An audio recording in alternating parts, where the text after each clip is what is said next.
of COVID care. So whatever we have been doing for the last 1 year, the basic management is what I'm going to present today. And there has been some changes in COVID care protocols recently. The Kerala government has brought out some new additions. The advanced part and all the newer things would come in the corresponding sessions. So just to give an idea, as already told by the previous all the people who have spoken before me, it is obvious that this is not a wave. This is not a simple wave at all. We have far surpassed our peak of last year, and we still haven't peaked it. We don't know where our peak lies even now. The preparations that we do now may even be for ourselves or our own relatives. We have had such experiences last year, so it is very important that we are fully prepared.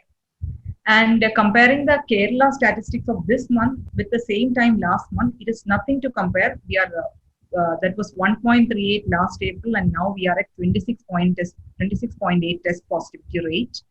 And this is even much higher than the highest test positivity rate we had at any time during the last year. That was around September, October last year.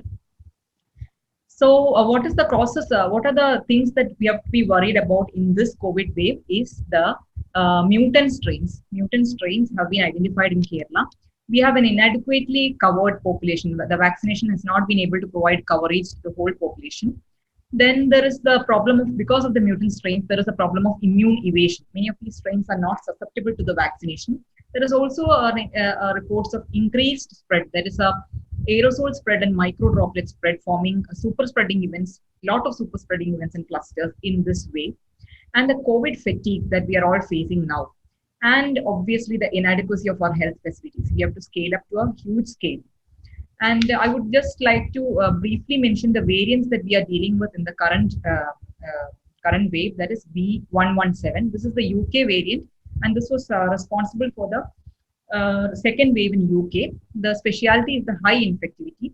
The South African variant, the B1351, again increased infectivity along with immune escape property. The Maharashtra surge caused by the B1617 variant, again resistance to immune escape, resistance to convalescent plasma, and decreased efficacy of specific vaccines. Now, are these variants present in Kerala? Yes, of course. This is data by the Indian SARS-CoV-2 Genomics Consortium taken in March when we had a normal life, almost normal life. All these variants were among us, the predominant being the UK variant.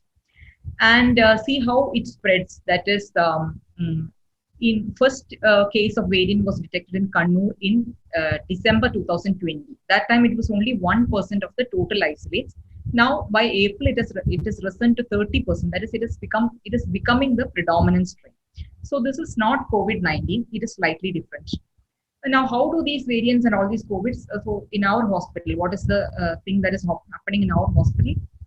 We are all aware that these cases enter our hospital either as suspects through fever clinic, COVID ED, or direct admission via ED, or unsuspected patients we detect through the screening process that we have in the holding wards or labor room.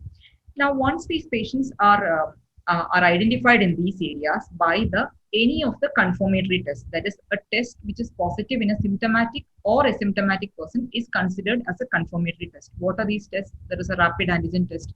There is a TrueNAT, there is a CBNAT, there's an RT-PCR, and even a dry RT-PCR, which gives result in half an hour. So any of these tests are confirmatory. There are no screening tests for COVID, and if one of these tests are positive, you need not do it again. So that is considered a positive case. Once we identify a positive case in any of these areas, our next step is in the management is to categorize the COVID patient. Only if we categorize, if we can deal with the search only and only if we categorize the patient, because that gives us an idea of whom to send home, whom to admit to the ward, whom to admit to the ICU, and whom to give more care to. And this categorization is a continuous process. It occurs on the day of admission and also every 48 hours, because category A need not remain always in category A. It can become B, C, or the mild case may go into moderate. So identification of this initial classification and later identification of the development of complications will take us to a reduced mortality in a COVID surge. So we have 2 parts of categorization. One is the A, B, C, and the other is the severity categorization, that is mild, moderate, severe. First step to categorize would be to see whether the patient has any comorbidities, because this is the group in which even now, even with this variance, this comorbidity group is again having the higher mortality. So identify whether the patient is diabetic, hypertensive, malignancy, CKD, CVA, CAD, COPD, CLD, whether these comorbidities are controlled or there is any worsening of symptoms, whether the patient is pregnant, hematological disorders, age more than 60, on steroids or immunosuppressive drugs. So this part is very important, and that is the first step. The second step would be assessing the symptoms. A patient can be completely asymptomatic. You can have a CAD patient who is completely asymptomatic COVID wise. That means he does not have any COVID wise symptoms. He's an asymptomatic positive and he can be sent home. Whereas most of the patients will have mild symptoms like a mild sore throat, cough, rhinitis, diarrhea. These are mild and they have only these symptoms. They don't have any other problems. So they belong to category A. But some of the patients will have fever or severe symptoms, severe sore throat, severe diarrhea, severe cough, etc. Or they may have mild symptoms, but they have underlying comorbidities like all these comorbidities mentioned earlier, immunosuppression or age. So that forms category B, that is mild symptoms with some underlying problem or fever and severe symptoms. Now, a patient in obvious distress, that is breathlessness, chest pain, hemoptysis, cyanosis, drowsiness, hypotension, all this comes under category C. A contentious issue is the worsening of underlying chronic disease where there could be a confusion regarding where to admit the patient, that is a CKD worsening, whether it is a nephro case or a pulmo case. In such conditions, the decision should be taken by the consultant that worsening of the chronic condition should be managed and not, but still the patient falls into COVID category C. But the problem here is worsening of underlying chronic disease.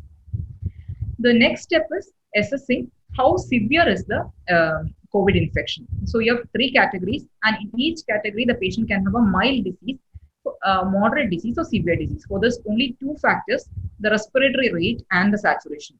24 and 94 are the numbers to be remembered. A respiratory rate of 24 or more will make it a moderate disease, or a saturation of 94 or less on room air. That should be stressed upon. That is room air saturation. The patient will obviously be dyspneic. A severe respiratory distress or a saturation less than 90% on room air or a respiratory rate more than or equal to 30 breaths per minute forms a severe disease, whereas mild disease will not have hypoxia or desaturation. So this is very important because we don't send a moderate or severe disease home. Now, once we have formed this categorization that we know that patient is category A, B, or C and mild, moderate, or severe, we can decide the site of care very easily. Category A always goes home. Asymptomatic persons also go home. Category B and C need to be in the institution. In the institution, where we will put them is based on the severity. Mild goes to the ward, moderate again goes to the ward, severe should ideally go to the ICU, but in a surge situation, we can have severe patients in ward also. Now, once a patient reaches the COVID ward, how do we monitor or how do we assess this patient? How do we progress? So we know the symptomatology. We need to investigate also. So we have a COVID profile, which includes a certain set of investigations. And why we have selected this, I can explain. That is, apart from the usual system dysfunction that we assess, LFT, RFT, electrolytes, drop by, etc., we would do a COVID profile which includes the complete blood count, ferritin, D-dimer, LDH, CRP, HbA1c, chest X-ray PAU, certain other investigations also, but basically we need this. Why we need this? We have to be a bit aware of the timeline of COVID complication and the pathophysiology of COVID. So in brief, see this timeline. Here the patient becomes COVID positive. So even before positivity, he is infective. That is why we have COVID clusters everywhere. After the positivity, many are asymptomatic, but some may have symptoms. Symptoms usually fever, cough, fatigue, anorexia, myalgia, diarrhea, right? Usually does not cause any problem, subsides by itself. But those who are developing complications by around 7th or 8th day, 7th day, that is the target time, when 40% of the symptomatic patients will develop dyspnea. Now, this also means that all dyspneic patients need not be immediately admitted to the ICU. That is, if we have 250 patients in the ward, symptomatic patients in the ward, around 75-80 will be dyspneic, out of which severe illness is found in 14%. 5% of this go into critical phase and 1% die. With the best case scenario or best possible treatment, this is the usual course of COVID. So our duty is to identify who goes into complication, initiate the appropriate management, and decrease mortality. So, what is the complications that we are expecting? Though respiratory system is the portal of entry and COVID primarily presents as pneumonia, it should be remembered that it is not only a primary disease; it's a systemic disease. So, what are the three components of COVID complication? One is the pulmonary phase, the initial phase, the virus attacks lung, there is a viral pneumonia, and the host responds along with it. It may be a simple pneumonia without much desaturation, or it can go into progressive, extensive lung damage, severe pneumonia, or ARDS, depending on viral and host factors. After the pulmonary phase, along with that, the patient goes into a pro-inflammatory phase where there is an exaggerated host response with cytokine overproduction and systemic inflammation. Here, this may be minimal, mild, a small ALI with mild desaturation, or it can go into a dreaded complication of the cytokine storm. So this is the pro-inflammatory phase, and the most deaths occur due to the cytokine storm. Then the patient goes into a pro-thrombotic phase where there is an exaggerated host response again, and there is a platelet aggregation, thrombosis, and coagulopathy and multi-organ failure. So the treatment is also addressed on these three factors. We have to settle the viremia, the viral pneumonia. We have to combat the pro-inflammatory state with immunomodulators or anti-inflammatory therapy, and we should target the thrombosis. So a special importance for the anticoagulation in COVID, because it is unlike other pneumonias, we have a combination of endotheliopathy and hypercoagulability in COVID, leading to both macrothrombosis, both venous and arterial. Venous means it manifests as pulmonary embolism. It's not a very common complication, but it is still an important cause of death. And arterial, again, worsening of cardiac function, acute coronary syndrome, stroke, etc. And hypercoagulability manifesting as microthrombi, microangiopathy. It is one of the pathophysiologies lying behind COVID ARDS or CARDS. So the treatment is also directed against this. So we know this pathophysiology, we can go ahead with treatment. So we have antivirals. I'm just focusing on the basic treatment, which is mentioned in our state government guidelines. So basic drugs that are mentioned is favipiravir and remdesivir with an addition of ivermectin in the new guideline. Anti-inflammatory and immunomodulatory therapy, steroids and tocilizumab in guideline, and regulation by low molecular weight heparin or unfractionated heparin.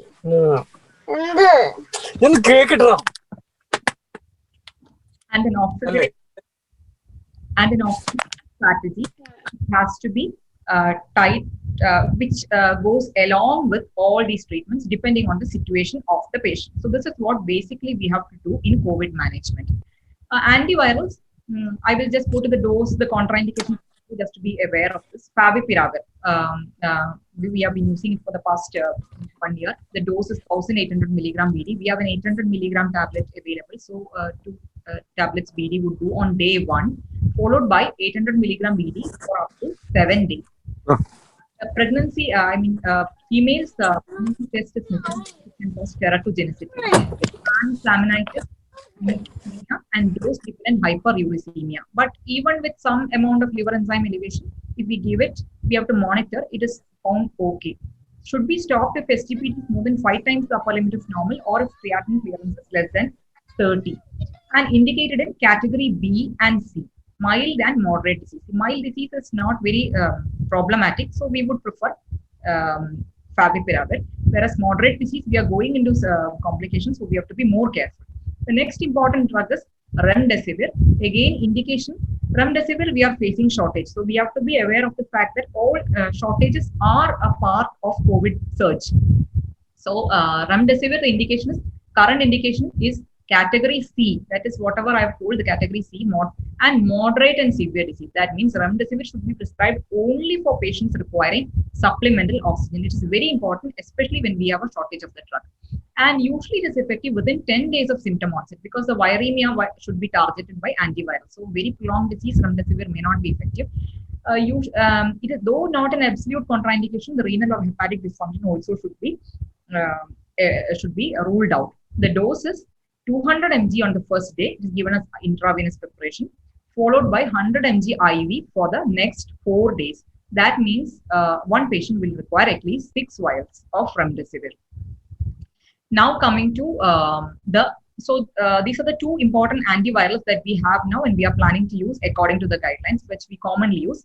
Now coming to the immunomodulation or anti-inflammatory therapy, that is corticosteroids. So we did not give for anti-inflammatory therapy in all patients. What we give usually is trials support the evidence of dexamethasone 6 mg IV OD, which can be given up to 10 days. Even after that, some patients may require, then we can convert it to oral and taper. But we are more comfortable with methylprednisolone.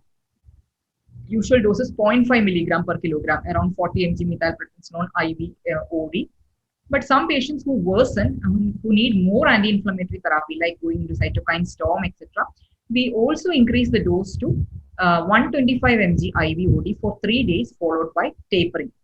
So what is to be remembered this is, again, corticosteroids are also indicated only in moderate to severe disease, that is when there's desaturation below 94% on home air or tachypnea more than 24 per minute.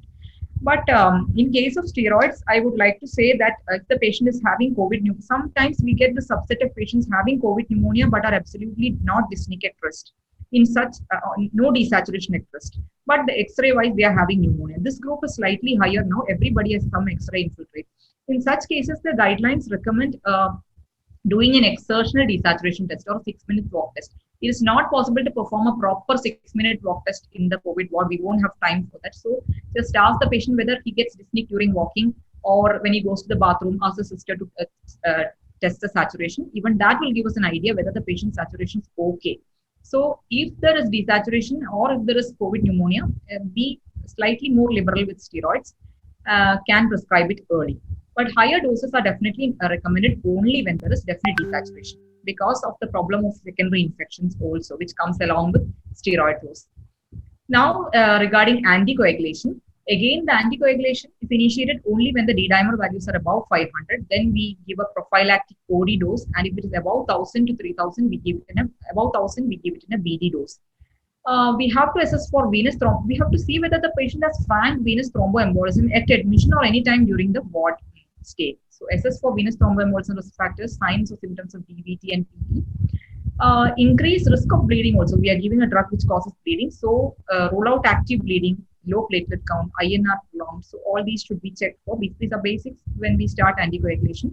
And very patient not heavy, BMI less than 40. Usual dose of enoxaparin 30 mg subcutaneous 12th hourly. If the patient is having CKD with a creatinine clearance less than 30, go for heparin. And if very obese patient, we can go for 40 mg enoxaparin subcutaneous BD. And since pulmonary embolism is one of the dreaded complications, suspect most of the patients, some of the patients may have a marked increase or rising D-dimer from baseline. In such cases, watch them more carefully. They may seem asymptomatic, but the D-dimer is rising. Any acute worsening of oxygenation, blood pressure, tachycardia, or imaging findings which does not look like COVID in chest X-ray, that pulmonary embolism, we expect a normal chest X-ray or hyperlucency. In such situations, think of embolism, send for the necessary investigations like a DVT ruling out by leg ultrasound or a CT pulmonary angiogram or a cardiology opinion regarding this. And if confirmed, we have to start on treatment dose anticoagulation. That is the therapeutic anticoagulation. Again, the newer drug that has been, this is not new drug, but in Kerala guideline, it came only last week, as indicated in category B, mild disease. We have to be aware of this also because if at all there is a situation of shortage of favipiravir, we will have to rely on ivermectin. It is excreted in low concentration in human milk, metabolized in liver by cytochrome P450 isoenzyme 3A, and azithromycin co-administration may increase serum level of ivermectin. So don't give both together. Concomitant alcohol use also not possible. And the dose is 200 microgram per kilogram body weight once daily for 3 to 5 days. That means a 30 kg person will need 6 milligram and 60 kg will need 12 milligram once daily. 12 milligram is the maximum dose permitted, and in between weight will need something in between. Inhaled budesonide is another thing that is coming up, that has come up in the guidelines for remedy for the COVID cough. Again, they are steroids. All sorts of steroids are actually recommended only when the patient goes into the inflammatory phase. The initial viremia phase, the steroid may be detrimental. There is a concept like that. So here, inhaled budesonide when fever and cough persists after 5 days of positivity. So we have budate respules. Nebulization can be used safely. Now, convalescent plasma therapy, again, it has gone out of not very frequently used now because evidence is only for moderate disease and preferably within early disease, that is 7 days of disease onset. And the availability of high titer donor plasma is also an issue. 200 ml is given as an infusion over a period of 2 or more hours, can be repeated after 24 hours. So just to summarize what we are giving now for category A, ideally category A should not be in the hospital, but if at all they are for some reason, symptomatic treatment and reassessment every 24 to 48 hours is what is needed. Monitor for dyspnea, hypoxia, high-grade fever, severe cough, altered sensorium, and excessive fatigability. Category B, the guidelines say ivermectin, not exceeding 12 milligram once a day for 3 to 5 days, plus budesonide 800 mg. But in a hospital situation, we would prefer favipiravir, which has more evidence than ivermectin. Category C, again favipiravir, that is all mild diseases, all for mild disease. Patient has no desaturation, no tachypnea. Then we go for favipiravir in the dose mentioned, plus inhaled budesonide. And again, symptomatics like antipyretics, vitamin supplements, all can be given. Suppose the patient has gone into moderate severity, that is, the patient is tachypnic with a respiratory rate between 24 and 29 and saturation between 91 and 94 on room air, start methylprednisolone 0.5 to 1 milligram per kilogram per day. That accounts to 1 solimetrol vial 125 mg. Half of that 62.5 mg can be given, usually given for a period of 5 days and then tapered, or dexamethasone plus anticoagulation as mentioned, low molecular weight heparin plus remdesivir. Severe disease also, same thing has to be followed along with oxygenation strategy. So once the oxygen falls, we have to think of maintaining the oxygen. What is the target oxygenation we have to maintain? That is 94%. We need not have 100% oxygen saturation for all patients. Maintain a target of 94%. Government of India has even brought down the target to 92% depending on the oxygen availability. We can maintain a normal saturation of 94%. Be aware that the various interfaces that we use should be used according to the flow rate that we give. For example, nasal prongs can be used only up to a flow rate of 5 liter per minute. There is no point in keeping a person on nasal prongs oxygen with flow rates of 10 liter per minute. You are wasting the 5 liters. Once the patient requires more than 5 liters per minute for maintaining saturation, we have to go to a face mask. And that can give an FiO2 of around 60% at 5 to 10 liters per minute. Now, still the patient saturation is not maintained, try for an NRBM. NRBM, that is a non-rebreathing mask. Remember to inflate the reservoir back. There are sessions coming up further in the coming days for further detailed description of the ventilator strategy, etc. So that is why I'm just briefly mentioning only. So remember that NRBM to properly function needs at least 10 to 15 liters of flow with inflated reservoir bags. So that should be ensured by the nurses. And still the patient is tachypneic, we have to go for further advanced measures like high frequency nasal cannula, non-invasive ventilation or invasive mechanical ventilation. So this is the basic strategy. A saturation of 90 to 93% on room air with respiratory rate okay, minimal intercostal retraction, patient is not very problematic, patient is fully oriented, able to take oral feeds, go for a low flow nasal cannula. This is usual situation in the ward. They, with 1 or 2 liters, they will be maintained and they will improve also. No need to be worried about this group. Another group may come with saturation below 90% with tachypnea also. Start them on NRBM initially. Initiate the drugs with steroids and remdesivir. Within the 1 or 2 days, they also usually improve. But there may be a group which have desaturation and intercostal retraction, obvious distress. Such patients will need initial non-invasive ventilation or later invasive mechanical ventilation. There are parameters by which we can decide on this, whether to continue with HFNC or go for non-invasive ventilation or invasive mechanical ventilation.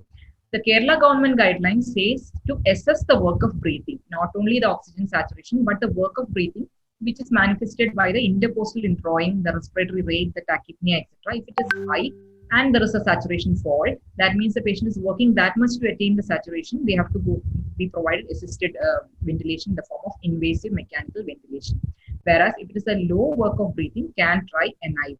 And there are various ventilatory strategies which are beyond the scope of this presentation, which will be dealt with in detail by in the coming sessions. Another very important thing, we have to we have to be aware in the wards which the patient can move by themselves, and which the patient should do by themselves, the nurses should be instructed, is awake proning. And here, such a chart can be kept in the wards. Ask the patient to do this in different positions so that there is an improvement in the oxygenation in the various areas of lung. There is a heterogeneous involvement of lung by the ARDS, so you have to place the patient in different positions to oxygenate the non-ventilated areas. And you will need 4 to 5 pillows, regular alteration lying position, and best is not to spend more than 30 minutes in each position. 30 minutes to 2 hours can be done lying on your belly, left side, right side, and completely prone. So encourage the patient and encourage the nursing staff to make the patient do this. Next is, so I've told you it is basically pneumonia which can go into ARDS, the inflammatory part which can go into a simple ALI or sometimes cytokine storm, and the thromboembolic part. So the next important dreaded complication, thromboembolic part, we have told we initially prophylactically heparinize, we identify thromboembolism and we treat it. Early identification of cytokine storm is something that should be done in the ward, because if the patient is going to cytokine storm, they can be shifted as early as possible to the ICU. Here we will find a rise in inflammatory markers. Actually, there is no definite single criterion to identify a cytokine storm, but we can get an idea by, that is why we are checking these inflammatory markers every 48 hours or so. We can check it more frequently daily if we suspect that the person is worsening. So a person with worsening radiological infiltrates, worsening oxygenation, and a ferritin level of more than 2000 should definitely be kept under watch. The other, either ferritin with any other abnormal marker, or more than 4 abnormal markers. Actually, these are not very hard and fast criteria. The basic idea is all the markers, if they are rising, the patient is going into a problem. That is probably cytokine storm. The important markers would be ferritin, IL-6, which we don't have here, but we'll have to send outside and send, and an IL-6 value of more than 80 picogram per ml, C-reactive protein of more than 70. These are all very specific and described in the guidelines and studies as indicative of the patient going into cytokine storm. D-dimer more than 1000, again is an inflammatory indicator. A lymphopenia, this is very characteristically seen in all severe COVIDs. The patient will have a progressively falling lymphocyte count, and that should always, that is why we are checking CBC very frequently. The counts may remain normal, but the lymphopenias are very commonly seen for a patient, seen in all patients who go into complications, but not all patients with lymphopenia go into complications, but all with complications will have lymphopenia. So once we suspect a cytokine storm because of the rising inflammatory markers, worsening oxygen saturation, X-ray becoming worse, we have to daily monitor the patient and increase the anti-inflammatory therapy. What we can practically give is raise the methylprednisolone dose to 125 mg IV OD. That can be given for a period of 3 to 5 days and then tapered. Pulse methylprednisolone, there is evidence basis for this also, 250 to 500 mg intravenous infusion. Again, tocilizumab, which we have used in some patients and have found response. Just I will go through the prescribing information of tocilizumab also, an IV dose of 8 milligram per kilogram with contraindications of neutropenia, platelet thrombocytopenia, or elevated liver enzymes. Maximum dose is 100 mg. It is given as an IV infusion in normal saline or half normal saline over 1 hour.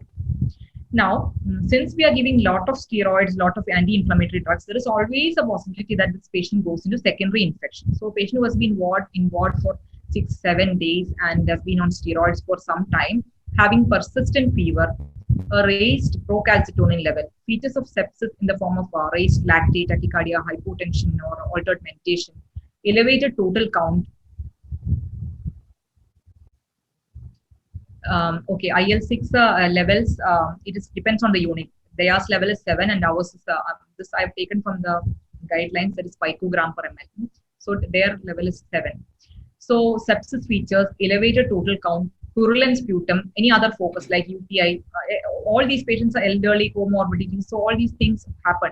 Radiological worsening of oxygenation. Remember secondary infections, bacterial infections, do a consultation and get antibiotics started. Next is worsening of comorbid illness. We may have to call in other specialities also for renal, cardiac, neurological, liver disease, etc. They will have to help us in managing this. Diabetes management becomes very important. We can keep a sliding scale for insulin titration, manage blood sugars in the range of 180 milligram percent, because because we are giving a lot of steroids in these patients, and most of them are diabetics. Diabetes and obesity are one of the most important risk factors which lead to increased mortality apart from CKD. But what is important as doctors taking rounds in the COVID ward, what is important in this COVID crisis is shortages. We have to expect shortages. Don't panic in shortages and lead the team in case of shortages. Beds. So if there is a bed shortage, what we can do is regularly triage the patients, whether the patient was category C but became category B later. So we can downgrade, we can shift the patient from ICU to ward, from ward we can discharge. So every day the patient has to be triaged regularly, whether it is category A, asymptomatic, etc. Staff shortage will obviously come. What we can do for that is observe COVID protocol in non-COVID areas. If one of us get the infection from usually we get it from non-COVID area because of our common dining, lunching together, etc. Because we tend to lose our guard there. So if we become positive, the staff shortage becomes. So that is what is happening in most hospitals. The staff crunching because staff becomes positive.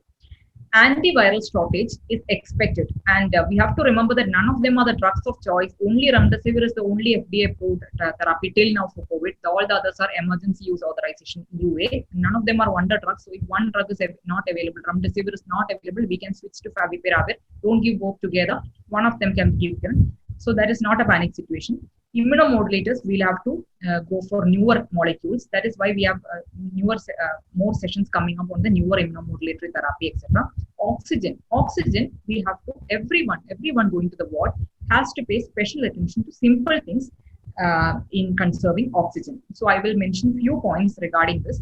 A target oxygen saturation is only 94%. It is not 100%. Every person does not need 100% saturation.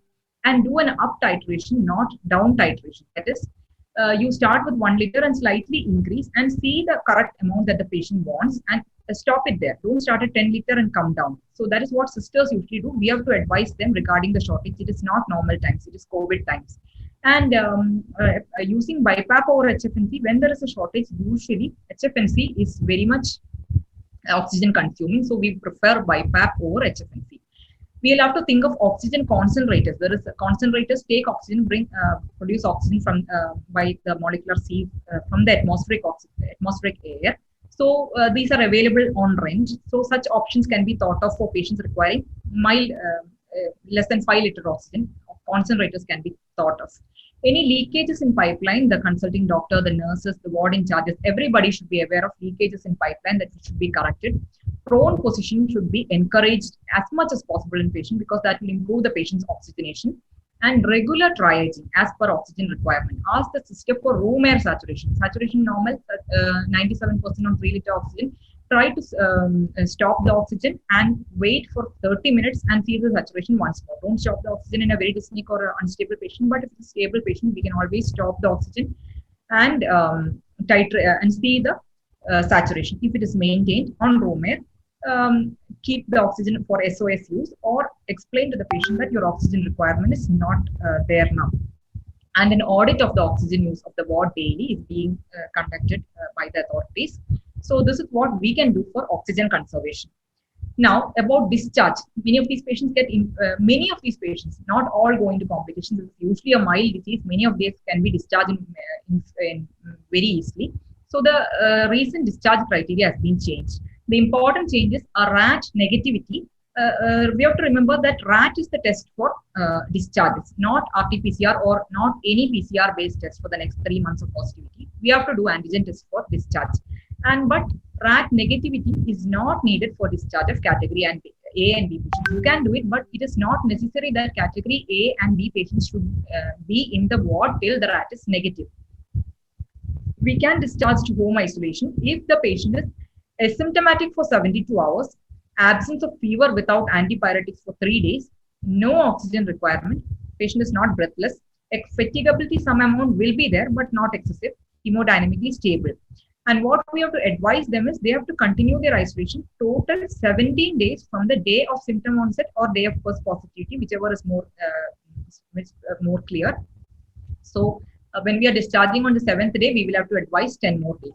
So RAT negativity is not needed for discharge of category A. But for category C, sorry for the cut paste, this is from the recent guideline.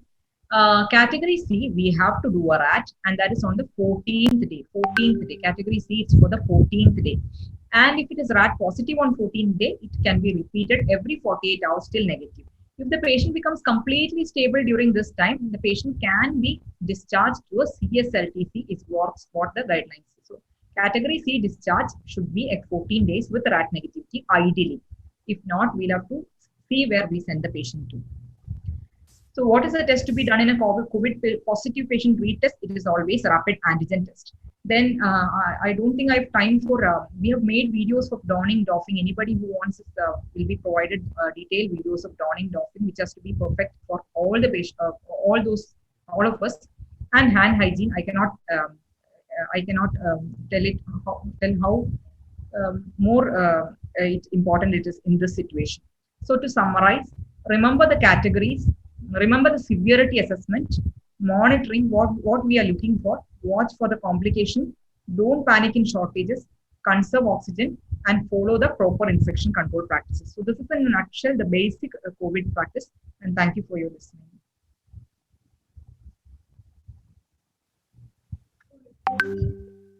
Thank you, Dr. Lisha. A very elaborate and precise presentation as usual. And those who have questions can always ask. There are a few questions posted. Lisha, can you see? And two of them are already answered by Dr. Betsy.